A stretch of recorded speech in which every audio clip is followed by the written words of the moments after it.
بسم اللہ الرحمن الرحیم۔ ایک کتاب ہے زرقانی، یہ کتاب شرح ہے موطأ امام مالک رحمۃ اللہ علیہ کی۔ اس میں ایک عجیب واقعہ لکھا ہے کہ مدینہ منورہ کے گرد و نواح میں ایک ڈیرے پر ایک عورت فوت ہو جاتی ہے تو دوسری اسے غسل دینے لگی۔ جو غسل دے رہی تھی، جب اس کا ہاتھ مری ہوئی عورت کی ران پر پہنچا تو اس کی زبان سے نکل گیا، میری بہنوں جو دو چار ساتھ بیٹھی ہوئی تھی، یہ جو عورت آج مر گئی ہے اس کے تو فلاں آدمی کے ساتھ تعلقات تھے، خراب تعلقات۔ غسل دینے والی عورت نے جب یہ کہا تو قدرت کی طرف سے گرفت آ گئی، اس کا ہاتھ ران پر چمٹ گیا، جتنا کھینچتی ہے وہ جدا نہیں ہوتا، زور لگاتی ہے مگر ران ساتھ ہی نکل آتی ہے۔ دیر لگ گئی، میت کے ورثاء کہنے لگے، بی بی جلدی غسل دو، شام ہونے والی ہے، ہم کو جنازہ پڑھ کر اس کو دفنانا بھی ہے۔ وہ کہنے لگی کہ میں تو تمہارے مردے کو چھوڑتی ہوں مگر وہ مجھے نہیں چھوڑتا۔ رات پڑ گئی مگر ہاتھ یوں ہی ران کے ساتھ چمٹا رہا، دن آ گیا پھر بھی ہاتھ چمٹا رہا۔ اب مشکل بنی تو اس کے ورثاء علماء کے پاس گئے، ایک مولوی سے پوچھتے ہیں، مولوی صاحب ایک عورت دوسری عورت کو غسل دے رہی تھی تو اس کا ہاتھ اس میت کے ران کے ساتھ چمٹ گیا، اب کیا کیا جائے؟ وہ فتویٰ دیتا ہے کہ چھری سے اس کا ہاتھ کاٹ دو۔ غسل دینے والی عورت کے وارث کہنے لگے کہ ہم تو اپنی عورت کو معذور کرانا نہیں چاہتے، ہم اس کا ہاتھ نہیں کاٹنے دیں گے۔ انہوں نے کہا کہ فلاں مولوی کے پاس چلیں، اس سے پوچھا تو کہنے لگا کہ چھری لے کر مری ہوئی عورت کا گوشت کاٹ دیا جائے، مگر اس کے ورثاء نے کہا کہ ہم اپنا مردہ خراب نہیں کرنا چاہتے۔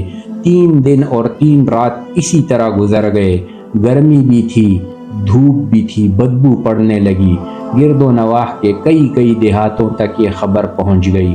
انہوں نے سوچا کہ یہاں تو مسئلہ حل نہیں ہو سکتا، چلو مدینہ منورہ میں، وہاں حضرت امام مالک رحمۃ اللہ علیہ اس وقت قاضی القضاء کی حیثیت میں ہیں۔ وہ حضرت امام مالک رحمۃ اللہ علیہ کی خدمت میں حاضر ہو کر کہنے لگے کہ حضرت ایک عورت مری پڑی تھی، دوسری اسے غسل دے رہی تھی، اس کا ہاتھ اس کی ران کے ساتھ چمٹ گیا، چھوٹتا ہی نہیں، 3 دن ہو گئے، کیا فتویٰ ہے؟ امام مالک رحمۃ اللہ علیہ نے فرمایا وہاں مجھے لے چلو۔ وہاں پہنچے اور چادر کی آڑ میں پردے کے اندر کھڑے ہو کر غسل دینے والی عورت سے پوچھا، بی بی جب تیرا ہاتھ چمٹا تھا تو نے زبان سے کوئی بات تو نہیں کہی تھی؟ وہ کہنے لگی میں نے اتنا کہا تھا کہ یہ جو عورت مری ہے اس کے فلاں مرد کے ساتھ ناجائز تعلقات تھے۔ امام مالک رحمۃ اللہ علیہ نے پوچھا، بی بی جو تو نے تہمت لگائی ہے کیا اس کے 4 چشمدید گواہ تیرے پاس ہیں؟ کہنے لگی کہ نہیں۔ پھر فرمایا کیا اس عورت نے خود تیرے سامنے اپنے بارے میں اقرار جرم کیا تھا؟ کہنے لگی نہیں۔ فرمایا پھر تو نے کیوں تہمت لگائی؟ نے کہا کہ میں نے اس لیے کہہ دیا تھا کہ وہ گڑا اٹھا کر اس کے دروازے کے قریب سے گزر رہی تھی۔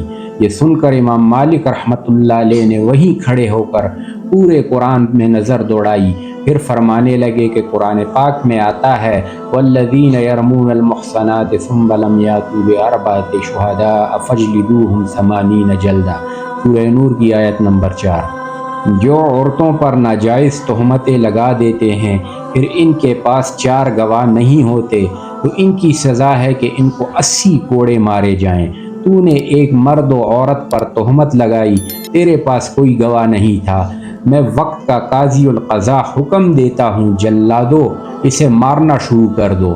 جلادوں نے اسے مارنا شروع کر دیا، وہ کوڑے مار رہے تھے، 70 کوڑے مارے مگر ہاتھ یوں ہی چمٹا رہا، 75 کوڑے مارے گئے مگر ہاتھ پھر بھی یوں ہی چمٹا رہا، 79 کوڑے مارے تو ہاتھ پھر بھی نہ چھوٹا، جب 80واں کوڑا مارا تو اس کا ہاتھ خود بخود چھوٹ گیا۔ اللہ تعالیٰ سے دعا ہے کہ اللہ تعالیٰ ہمیں کسی پر بھی تہمت لگانے سے ہماری حفاظت فرمائے اور جو سنا اس پر عمل کرنے کی توفیق عطا فرمائے۔ وآخر دعوانا الحمد للہ رب العالمین۔